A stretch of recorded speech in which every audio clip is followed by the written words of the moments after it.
अस्सलाम वालेकुम नाज़रीन इकराम। नाज़रीन, आज इस्लामाबाद में बहुत बड़ा एहतजाज होने जा रहा है। ख़ासतौर पर पाकिस्तान तहरीक इंसाफ, जिनके वज़ीर आला सुहेल अफरीदी की जानिब से ये कॉल दी गई थी और उसके बाद तमाम कमेटी में ये ऐलान हुआ था कि मंगल के रोज़ इस्लामाबाद हाई कोर्ट के बाहर एहतजाज होगा और फिर तमाम शुरका, तमाम जो एहतजाज के अरकान हैं वो यहाँ से अडयाला की जानिब मूव करेंगे और अडयाला के बाहर भी एहतजाज होगा। तो इस एहतजाज को रोकने के लिए अब तक वफाकी हुकूमत की जानिब से भी कुछ कार्रवाइयाँ की गई हैं, वो भी आपके सामने इस वक्त रखने जा रहे हैं। ख़ास तौर पर इस वक्त वफाकी हुकूमत की जानिब से दफ़ा 144 नाफिज कर दी गई है और दफ़ा 144 के तहत अब यहाँ पर एहतजाज इस्लामाबाद की हदूद में नहीं हो सकेगा। साथ साथ इस्लामाबाद की वफाकी हुकूमत के साथ साथ पंजाब गवर्नमेंट की जानिब से भी दफ़ा 144 नाफिज कर दी गई है, यानी अडयाला के बाहर भी एहतजाज से रोका जाएगा। लेकिन इस सब के बावजूद पीटीआई को हम अगर देखें तो वो उसके जो पार्लियामेंटेरियंस है, खासतौर पर पीटीआई के सपोर्टर्स हैं, वो इस वक्त इस्लामाबाद हाई कोर्ट में पहुंचना शुरू हो चुके हैं।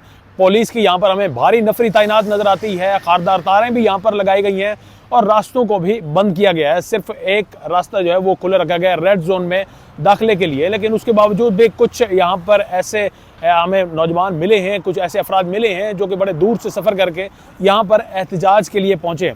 आज के दिन पाकिस्तान तहरीक इंसाफ ने जो एहतजाज का लाहेअमल बना रखा है ज़रा वो आपके साथ शेयर करते हैं।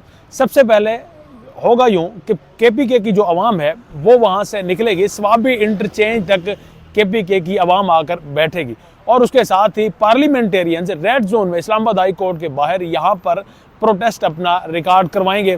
यहाँ पर अगर उनको प्रोटेस्ट, यहाँ पर पहले तो प्रोटेस्ट होगा, पुलिस की नफरी भी है, हो सकता है यहाँ पर कुछ शायद गिरफ्तारियाँ भी हों, बख्तरबंद गाड़ियाँ भी यहाँ पर मंगवाई जा चुकी हैं। और जब ये अरकान तमाम जो लोग हैं ये जाएंगे अडयाला के बाहर, वहाँ पर ये प्रोटेस्ट करेंगे और वहाँ पर भी दफ़ा 144 नाफिज है, तो हो सकता है वहाँ पर भी गिरफ्तारियाँ हों। और ये सब कुछ आज ही क्यों किया जा रहा है? क्योंकि आज मंगल का दिन है और मंगल का दिन होता है फैमिली की इमरान खान से मुलाकातों का दिन।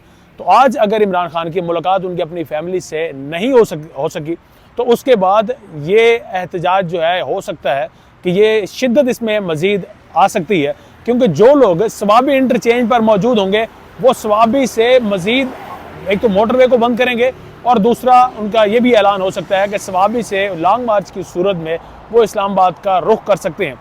तो इस तरह से एक तरफ से प्रेशर बढ़ाया गया और दूसरी जानिब अब इस वक्त जो है एहतजाज इस्लामाबाद में जो है वो रखा जा रहा है। और इस सब का मकसद ये है कि इमरान खान की उनकी अपनी बहनों से मुलाकात हो सके और जो वो तमाम अफवाहें हैं उन अफवाहों की बिना पर अब पीटीआई की फैमिली और उनके जो लीडर्स हैं वो भी ये ना सिर्फ दरख्वास्त कर रहे हैं बल्कि ये कह रहे हैं कि उनकी कम से कम एक बार इमरान खान से मुलाकात करवा दी जाए, इमरान खान की उनके अपने बेटों से फ़ोन पर बात करवा दी जाए ताकि उनकी खैर और आफियत जो है वो दरियाफ्त की जा सके।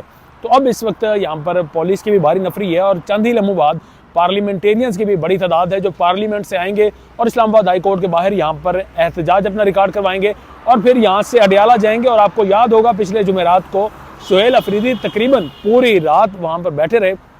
जुमेरात का दिन था मुलाकातों का, मुलाकात ना हो सकी, पूरी रात इंतज़ार के बाद वो इस्लामाबाद हाई कोर्ट पहुँचे थे और यहाँ पर उनकी चीफ जस्टिस से भी इस्लामाबाद हाई कोर्ट के उनसे भी मुलाकात नहीं हो सकी थी। लेकिन अब जो प्रोसेस है या अब जो इस वक्त लाहेअमल है वो यही है कि सबसे पहले इस्लामाबाद हाई कोर्ट, हालांकि कोई केस नहीं है इस्लामाबाद हाई कोर्ट में, उसके बावजूद यहाँ पर इस्लामाबाद हाई कोर्ट के बाहर एहतजाज होगा और यहाँ से एहतजाज फिर अडयाला जाएगा जहाँ पर आज गिरफ्तारियाँ भी हो सकती हैं, शेलिंग भी हो सकती है। पुलिस का हम देख सकते हैं कि पंजाब पुलिस या इस्लामाबाद पुलिस की जानिब से कुछ सख्त बर्ताव भी किया जा सकता है, लेकिन उस सब के बावजूद आज पीटीआई निकाल दी है और पूरे मुल्क से तकरीबन लोग जो हैं वो इस वक्त इस्लामाबाद की जानिब रुख कर रहे हैं। आज इस्लामाबाद हाई कोर्ट के बाहर पीटीआई का चूँकि एहतजाज है तो उसके बाद आपको दिखा रहे हैं कि यहाँ पर सिक्योरिटी के जो मामला किए गए हैं। सबसे पहले तो ये खारदार तारें आपको दिखाएंगे, खारदार तारें यहाँ पर पहले ही लगाई जा चुकी हैं। इस्लामाबाद पुलिस के एहलकारान यहाँ पर वो भी बड़ी तादाद में पहुँच चुके हैं, बख्तरबंद गाड़ियाँ भी यहाँ पर मंगवाई जा चुकी हैं और इंट्रीग में भी आज काफ़ी मसला किया जा रहा है। लोगों को उनका जो दाखिला है इस्लामाबाद हाई कोर्ट में जिनके केसेस भी हैं तो उनके लिए भी बड़ी मुश्किलात का उन्हें सामना करना पड़ रहा है। इस्लामाबाद हाई कोर्ट के बाहर से आपको दिखा रहे हैं चंद ही लम्हों बाद यहाँ पर एहतजाज होगा। पीटीआई के जो पार्लियामेंटेरियन हैं उन्होंने यहाँ पर जमा होना है और यहाँ पर आज वो अपना एहतजाज रिकॉर्ड करवाएंगे। लेकिन आपको साथ में ये भी बताते चलेंगे आज दफ़ा 144 भी नाफिज है, तो दफ़ा 144 की खिलाफ वर्जी पर क्या आज गिरफ्तारियाँ होंगी वो तो वक्त ही बताएगा। लेकिन साथ में आपको जो चीज़ दिखानी है ये इस वक्त इस दरख्त के पीछे छुपी प्रिजन वैन है, इसको भी इस्तेमाल में लाया जा सकता है और मीडिया भी यहाँ पर बड़ी तादाद में इस वक्त मौजूद है। और ख़ास तौर पर इस्लामाबाद की जो पुलिस है वो यहाँ पर बड़ी हमें एक्टिव भी नज़र आती है और उनकी जानिब से हिफाजती इक़दामात इस्लामाबाद हाई कोर्ट के मुकम्मल तौर पर पूरे कर लिए गए हैं, बाड़ें लगाई जा चुकी हैं और उसके बावजूद भी चंद अफराद अभी भी ऐसे हैं जो कि यहाँ पर पहले ही मौजूद हैं, पहले ही PTI के अफराद पहुँच चुके हैं। हालांकि रास्ते जो है वो महज 2 रास्ते रेड जोन में दाखिले के लिए खोले गए हैं, 2 रास्तों को बंद किया गया है। तो उसके बावजूद भी PTI के सपोर्टर्स यहाँ तक पहुँचने में कामयाब हुए। चंद दिनों बाद यहाँ पर पार्लियामेंटेरियन भी यहाँ पर होंगे और उनकी जानिब से भी एहतजाज जो है वो रिकॉर्ड करवाया जाएगा।